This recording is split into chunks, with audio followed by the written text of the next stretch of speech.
જૈનોનું પ્રખ્યાત તીર્થધામ મહુડીમાં ભગવાન ઘંટાકર્ણનું દેરાસર અને એટલી જ પ્રખ્યાત ભગવાન ઘંટાકર્ણની પ્રિય રોજ પ્રસાદી રૂપે ધરાતી સુખડી, એકદમ સુગંધીદાર, હાથમાં લઈ ટુકડા કરતા જ એકદમ સોફ્ટ, રૂ જેવી પોચી અને મોંમાં મૂકતા જ રવો રવો થઈને ઓગળી જાય તેવી આ સુખડીમાં ભક્તિના ભાવ સાથે બનાવવા માટે તેમાં વપરાતી સામગ્રીની યોગ્ય પસંદગી, માપ અને બનાવવામાં અપાતો સમય સાથે નાની નાની બાબતોનું ધ્યાન રાખીએ ને તો આ મહુડીની પ્રખ્યાત સુખડીનો સ્વાદ ઘરમાં આવી શકે. તો અમારા વ્યુઅર્સની ડિમાન્ડ પર ચાલો આજે મહુડીનો પ્રખ્યાત પ્રસાદ સુખડી બનાવીએ. તો આ સુખડી બનાવવા માટે કોઈ પણ એક વાટકીનું માપ સેટ કર્યા પછી એ જ 2 વાટકી ઘઉંનો લીસો એટલે કે રોટલીનો લોટ લેવાનો છે, જે વજનમાં 125 ગ્રામ છે. તેની સાથે એ જ વાટકી અને વજનમાં 150 ગ્રામ સફેદ કોલ્હાપુરી ગોળ લઈશું અને 1 વાટકી એટલે 180 ગ્રામ શુદ્ધ ઘી લેવાનું છે. પ્રસાદની આ સુખડી બનાવવા માટે ઘઉંનો આવો લોટ લઈએ તો જ સુખડી છે ને લીસી અને સોફ્ટ બને છે, અને જેટલું વધારે ઘી લઈશું ને એટલી વધારે સોફ્ટ આ સુખડી બનશે. સાથે મહુડીના મંદિરની સુખડી ચાખી હશે ને તો ખ્યાલ જ હશે કે તેમાં ઘીનું પ્રમાણ છે ને તે હંમેશા વધારે જ હોય છે. હવે ગોળ છે ને તે પણ મીડિયમ ગળાશનો સુખડી બને ને એ માપથી લીધો છે અને થોડો સોફ્ટ હોય ને તેવો લેવાનો. બનાવવાની શરૂઆત ગેસ પર ગરમ થતી કઢાઈમાં પ્રથમ બધું ઘી ઉમેરી દેવાનું છે. ઘી ગરમ થઈ અને લિક્વિડ થવા લાગે ને એટલે તુરંત જ તેમાં માપ પ્રમાણે 2 વાટકી લોટ ઉમેરવાનો. હવે ગેસની ફ્લેમ લો જ રાખીને આ લોટ શેકવાનો છે. મહુડીની સુખડી છે ને તેનો કલર આપણે ઘરે સુખડી બનાવીને તેના કરતાં થોડો એવો ઉજળો હોય છે. તેના માટે હંમેશા ગેસની લો ફ્લેમ પર જ ઘીમાં સતત મિક્સ કરતા જઈને આ લોટ શેકવાનો. અહીં લોટ છે ને તે ઘીમાં મિક્સ થઈ ગયો છે અને લોટ શેકવાનું મિશ્રણ થોડું વધારે સોફ્ટ થાય ને એ માટે 1 ટેબલ સ્પૂન જેટલું ઘી ઉપરથી ઉમેરશું અને ફરીથી આ રીતે સતત મિક્સ કરતા ગેસની લો ફ્લેમ પર લોટ શેકવાનો છે. અહીં આ રીતે સતત ચલાવતા 5 મિનિટ જેવો સમય થયો છે અને શેકાતા લોટની એકદમ સરસ સુગંધ તો ચારે બાજુ ફેલાઈ જ ગઈ છે, પણ લોટ ચલાવવામાં પણ હળવો થઈ ગયો છે અને આ રીતે ફ્લફી પણ લાગવા માંડ્યો છે. તો આ સમયે હજી વધારે 1 ટેબલ સ્પૂન ઘી ઉમેરી દઈશું, જેથી આ મિશ્રણ હજી વધારે થોડું સોફ્ટ કરવાનું છે. અહીં ટોટલ જોઈએ ને તો મેં 190 ગ્રામ જેટલું ઘી આ માપ પ્રમાણેના લોટમાં ઉમેર્યું છે. ત્યાર પછી માત્ર વધુ 1 મિનિટ આ બધું મિક્સ કરતા જુઓ, લોટ હવે સાવ ફ્લફી થઈ ગયો છે અને ચલાવવામાં એકદમ હળવો લાગે છે. એટલે કે પ્રસાદની આ સુખડી માટે આપણે જોઈએ ને તેવો લોટ શેકાઈ ગયો છે. તો આ સમયે ગેસ પરથી શેકેલા લોટની કઢાઈ છે ને તે નીચે ઉતારી લેવાની અને સ્ટેન્ડ પર રાખી દઈએ.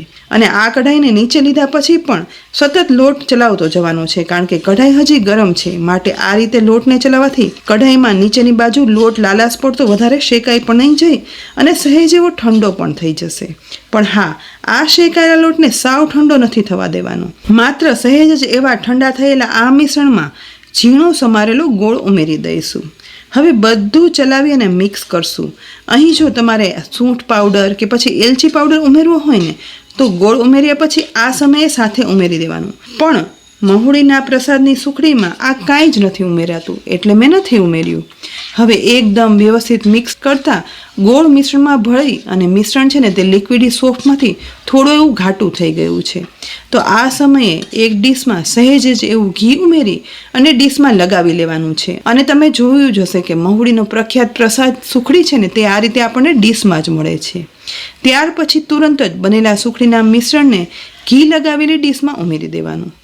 મિશ્રણ ઉમેર્યા પછી તુરંત જ તવેથા વડે આખી ડીશમાં સુખડીનું મિશ્રણ છે ને એક સરખું ફેલાવી દેવાનું છે. બધું મિશ્રણ ફેલાવાઈ જાય ને એટલે અહીં હવે 1 વાટકીની પાછળની સાઈડ સહેજ એવું ઘી લગાવી લઈશું અને ત્યાર પછી આ વાટકીની મદદથી સુખડીની સરફેસ છે ને તે એક સરખી કરી લેવાની છે. જુઓ, ફ્લેટ એક સરખી સરફેસ હવે થઈ ગઈ છે. તો ફરી તવેથા વડે મિશ્રણને આ ડીશની કિનારીએથી પણ એકદમ સરસ સરખો કરી લઈએ, જેથી સુખડીના ટુકડા છે ને તે એકદમ સરસ થાય. હજી સુખડીનું મિશ્રણ છે ને તે ગરમ છે, એ દરમિયાન સાથે સાથે જ ચપ્પુ વડે સુખડીના મીડિયમ સાઇઝના ટુકડા થાય ને એ રીતે કટ લગાવી લેવાના છે. મહુડીના પ્રસાદમાં જે સાઇઝના ટુકડા હોય ને બસ એવા જ અહીં મેં કટ લગાવી લીધા છે.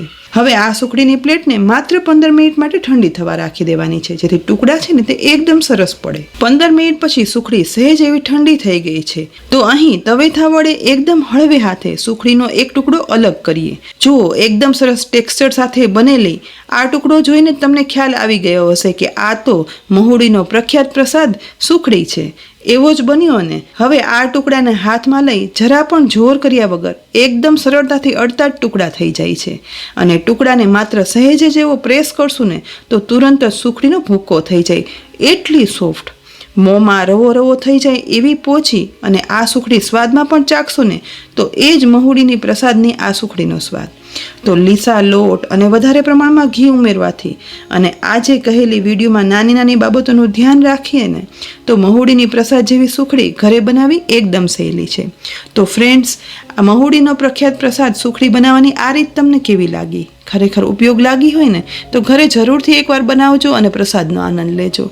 સાથે જ રેસીપી ગમી હોય ને તો લાઈક કરી અને શેર કરજો. સાથે જ અમારી યુટ્યુબ ચેનલ સબસ્ક્રાઈબ કરી લેજો અને અમારા ફેસબુક પેજને લાઈક કરી અને ફોલો કરજો, જેથી આવી અનેક ઉપયોગી રેસીપીના અપડેટ્સ તમને તુરંત જ મળે. ફરી મળશું ઉપયોગી રેસીપી સાથે.